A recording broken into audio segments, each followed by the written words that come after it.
நாங்கள் கொடுக்க காலதாமதம் உண்மை. ஆனால் எதற்காக? நாங்கள் ஆட்சி பொறுப்பு ஏற்ற உடனே கொரோனா இருந்தது. கொரோனா இருந்தாலும் 4000 ரூபாய் ஒரு ரேஷன் கார்டுக்கும் கொடுத்தவர் எங்களுடைய தலைவர். இதெல்லாம் யார் வீட்டு பணம்? உங்க அப்பா வீட்டு பணமா? அரசாங்கத்தினுடைய பணம்.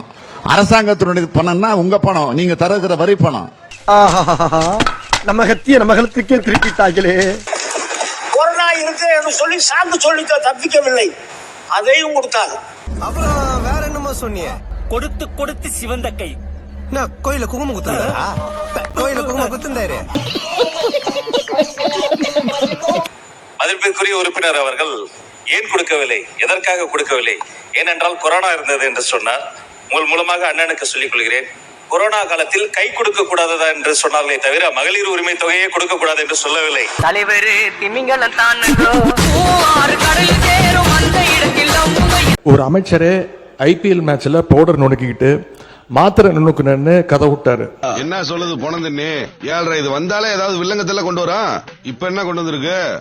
அதாவது ஸ்டேடியம்ல இருந்து இந்த மாதிரி நடந்ததுக்கான விளக்கத்தை ஆல்ரெடி அளித்தாச்சு. அதுல அவங்களுக்கு பல்வேறு முரண்பாடுகள் இருக்கலாம், பல்வேறு கருத்துக்கள் இருக்கலாம். அப்படி இவங்க சொல்றாங்கன்னா அந்த சமயத்துல திராவிட முன்னேற்ற கழகத்தின் ஆட்சி தான் நடந்தது. அப்போ ஸ்டேடியம் வாசல்ல இருந்து இவங்க எல்லாம் வந்து அந்த மாதிரியான போதைப் பொருள் வித்தாங்கன்னு சொல்லி ஒத்துக்கிறாங்களா? அப்போ அது மட்டும் இல்ல, சமீப காலமா ஆளுங்கட்சியை சேர்ந்த பலர் போதைப் பொருள் வழக்குல தொடர்ந்து கைது செய்யப்பட்டு வருகிறார்கள். நீங்க இதுக்குரிய ஆதாரங்கள்லாம் நீங்க இல்லாம நீங்க பேசக்கூடாது.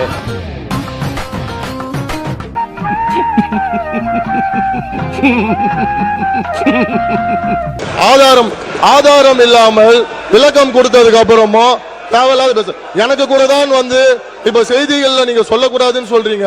கிட்டத்தட்ட அரசு வேலை கொடுக்கறதா சொல்லி 888 கோடி ஊழல் பண்ணிருக்காங்க. எனக்கு பல்வேறு முரண்பாடுகள் இருக்கு.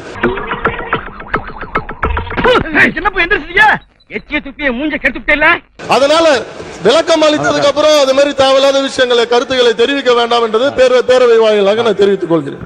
யாரு வம்பு தும்புக்காச்சும் போனனா கௌரவம்னு என் கௌரவத்தையே ஆரம்பிச்சிட்டீங்களா?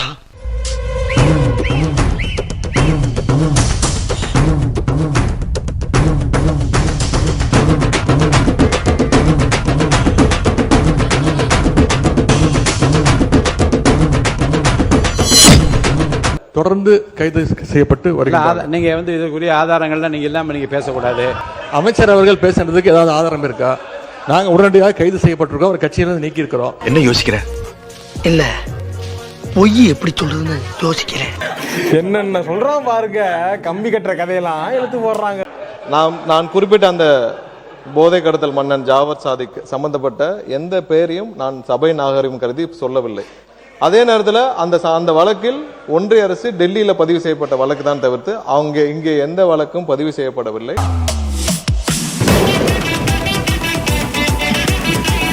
அவரை காப்பாற்ற முயற்சியாக நடந்தது.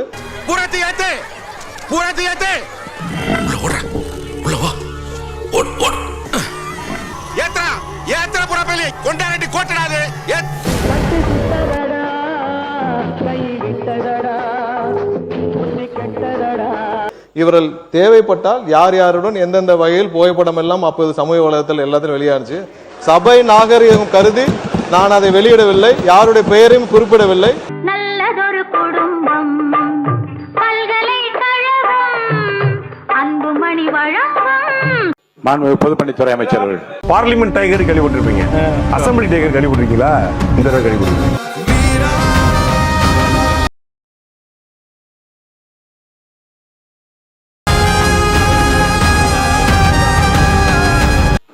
இந்த 100 நாள் ஆட்சி அடுத்த 25 வருடங்களுக்கான ஒரு அடித்தளத்திற்கான மக்கள் ஆட்சி.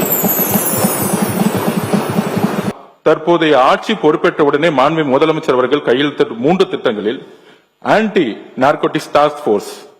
எனவே இந்த அரசு தமிழ்நாட்டிலிருந்து போதைப் பொருள் பழக்கத்தை அடியோடு வேறறுக்க வேண்டும் என்பதில் மிக உறுதியாக உள்ளது. இந்த நடவடிக்கையில் அரசு எந்தவித சமரசமும் செய்து கொள்ளப் போவதில்லை. இடம் சரியில்லை, கிளம்பிட வேண்டியதான். கூட்டத்துல பச்சை சட்டக்கார எஸ்கேப் ஆகுறான், போனா ரத்தம் கட்டிச்சான். ஆனால் நான் குறிப்பிட்ட கம்யூனிஸ்ட் தோழர்களை பத்தி பேசினேன், அதிமுக தோழர்களை பத்தி பேசினேன். நான் திமுக பத்தி பேசவே இல்லை. திமுகவுடைய எதிர்க்கட்சி என்ன சொல்ல வர்றான்னு தெரியாம நிறுத்துக்கணும் என்ன அர்த்தம் திமுகவுடைய வேணா இதோட நிறுத்திக்கிறோம். என்னடா நிறுத்தது இன்னும் ஆரம்பிக்கவே இல்ல ஆரம்பிக்கிறதுக்கு முன்னால நிறுத்த முடியும். இளவு வீட்டுல கும்பலையா கூட இவ்வளவு அழுக மாட்டாளுங்க. ஆனா நீ இந்த ஆளே அழுகிறியடா. இந்த ஆளே அழுகிற நீ. எதிர்க்கட்சி அங்க 57 பேர் இருக்காங்க. நாங்க எந்திரிச்சோம்னா அந்த சபைய அவங்க பேசவே முடியாது. எதிர்க்கட்சி தலைவர் பேசும்போது நாங்க எந்திரிச்சோம்னா அதாவது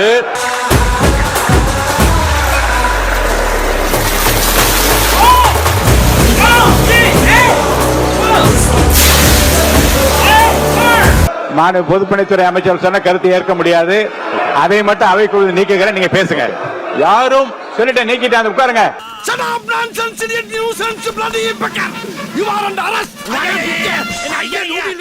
சபாநாயகருடைய உத்தரவுக்கு நாங்க கட்டுப்படுறோம். நாங்க சொல்ல வந்ததுன்னா எதிர்க்கட்சி தலைவர் பேசும்போது அரசின் மீது பல்வேறு குற்றச்சாட்டுகள் வைத்தார். நாங்கள் ரொம்ப அமைதியா இருந்தோம். ஒரு குரல் கூட நாங்க பேசல. ஆனால் ஒரு ஜனநாயகப்படி எங்களுடைய கருத்துக்களை கேட்க வேண்டும். 18 பட்டியலையும் அந்த நிலத்துக்காக பஞ்சாயத்து வச்சாலும் கூட்டம் போட்டாலும் இவனு ஒரு 10 பேரை கூட்டிட்டு வந்து கலாட்டா பண்ணி அந்த கூட்டத்தையே கலைச்சு விடுவானுங்க. அவனுங்க கையில மண்ணை கொடுக்கறது ஒண்ணுதான், கைகால் உடங்காதவனுக்கு பொண்ணை கொடுக்கறது ஒண்ணுதான். எந்த கட்டத்திலையும் அடங்காத ராசி அந்த காட்டு போய் காத்தமுத்து ராசி என்ன நான் சொல்றது. திமுக ஆட்சியுடைய இந்த போதை பழக்க வழக்கம் இந்த 100 நாள ஏற்படுத்த முடியாது.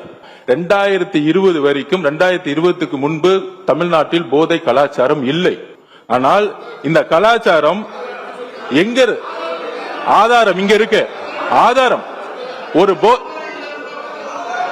பேச விட சொல்லுங்க. தைரியம் இருந்தால் என்ன பேச சொல்ல விடுங்க. பேசுங்க. உண்மை இருந்தால் அமைதியா இருக்கணும். உண்மையற்றவர்கள் தான் சவுண்ட் கொடுப்பாங்க. பயம் இல்லாம நடிக்கிறதா உன் வீட்டுல வீரம்னு சொல்லி கொடுத்திருக்காங்களா? என் வீட்டுல சண்டையில சாவர்தான் வீரம்னு சொல்லி கொடுத்திருக்காங்கடா. பாத்திரலாம் வாடா.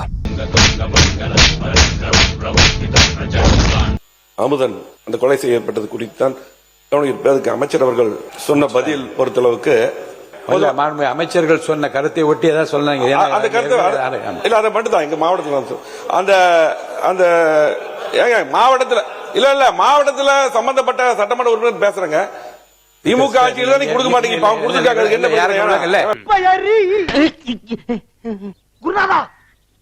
என்ன குருநாதா உங்களுக்கு புது ஐட்டம் அறிஞ்சிருக்காங்க. உயிரிழந்த மாணவர்களுடைய பெற்றோர் தரப்பில் கூறப்பட்ட குற்றச்சாட்டு அரசும் காவல்துறையும் மிக கவனத்தில் கொள்ள வேண்டும். சில ஆண்டுகளாக தமிழகத்தில் போதைப் பொருள் நடமாட்டம் ஒளிவு மறைவின்றி பள்ளிகள் கல்லூரிகள் எல்லா பக்கம் இருக்கு. போதையின் பாதையில் யாரும் போகக்கூடாதுன்னு மன்றாடி கேட்டுக்கிறேன்.